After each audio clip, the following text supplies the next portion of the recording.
Well, the Murrell home was built in 1845 by George Murrell. He was a white man, originally from Virginia, came from a wealthy family back in Virginia.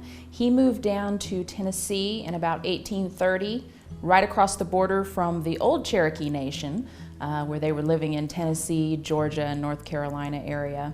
Mr. Murrell moved down there because his brother had a store down there, and he went to work with his brother, and while he was there he met Lewis Ross, who was the brother of John Ross, the Cherokee chief.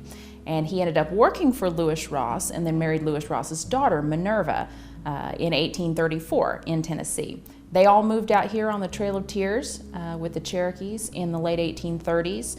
They lived here on the property in a log cabin for about 3 or 4 years and then built the big house between 1843 and 45.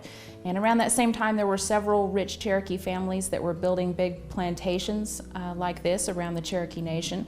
The chief's home was about a half a mile east of here, and a lot of the people who lived in the community here at Park Hill were relatives of his.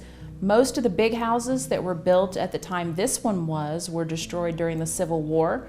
There was quite a bit of fighting that was going on here. Not a lot of big military battles, but there was a lot of guerrilla warfare, a lot of property damage. It was really hard on the civilian population here, more so than the military. The Rosses who lived here tended to be Northern supporters, and Confederates came in and burned most of their homes that were here, including the chief's home. This was one of just a handful of the big houses that survived the war.